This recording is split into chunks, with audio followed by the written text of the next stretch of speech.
মুখের ভাষা হারিয়েছি, মানুষ ভাতের বিনিময়ে জীবন কেড়ে নেয়। মুখের ভাষা হারিয়েছি, মানুষ কাউকে পিটিয়ে মজা পায়। মুখের ভাষা হারিয়েছি, একটা মোবাইল একটা প্রাণের থেকেও বেশি দামি হয়। আরো কত কি, এমনকি তার যাকে পিটিয়ে হত্যা করা হয়েছে তার মামাতো বোন বলছে সে মানসিক ভাবে দুর্বল ছিল এবং তাকে নাকি খাওয়ানো হচ্ছে। আমরা দেখতেই পেয়েছি ছবিগুলোতে যে তাকে খেতে দেওয়া হয়েছে এবং বারবার করে জিজ্ঞাসা করা হচ্ছে যে বর্দা কেমন খাচ্ছ, বর্দা কেমন খাচ্ছ। আচ্ছা, বর্দা বলে তাকে ওইভাবে মারতে তোমাদের একটুও দ্বিধাবোধ হলো না? তোমরা কি আদৌ মানুষ? না, ওই যে বলে না, মানুষের মতন দেখতে হলেই কিন্তু সবাই মানুষ হয় না। মানুষকে বিশ্বাস করার আগে 10 বার করে ভাবো, তারপরে বিশ্বাস করো যে একে কতটা বিশ্বাস করতে পারবে তুমি।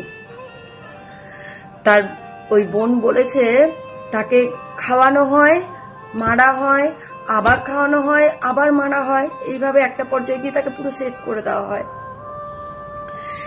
এমনকি মারতে মারতে যখন সে হার্ট ফেল করে, তাকে জল খাওয়ানোর পরে যখন জ্ঞান আসে, তার সবাই মিলে হাততালি দেয়, কারণ তাকে আবার মারা যাবে, ভিডিও করা যাবে। আর ভিডিও করার পর যখন সে আস্তে আস্তে মাটির কোলে লুটিয়ে পড়ে, তারপরে তাকে হাসপাতালে নিয়ে গিয়ে ভর্তিও করা হয় না। শুনলাম হাসপাতালের সামনে গিয়ে তাকে ফেলে দিয়ে চলে আসা হয়। এই তো মানুষ, এই তো মানুষের মানবিকতা।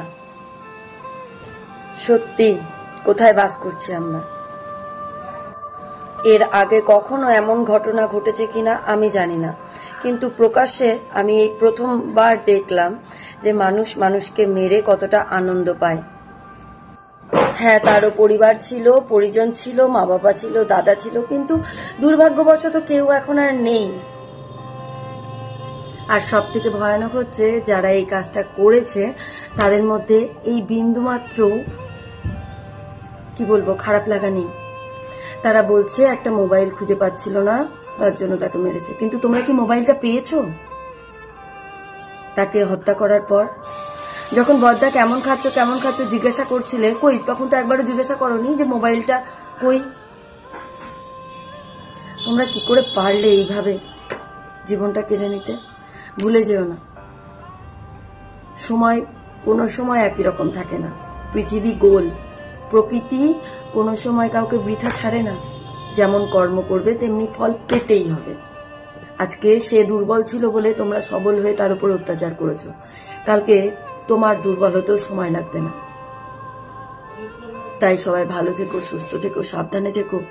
রাস্তাঘাটে বেরোলে পরে নিজের সাবধানতাটা নিজে বজায় রেখো। নিজের বাবা মায়ের কেয়ার করো, যত্ন নিও। ভালো থেকো। নমস্কার।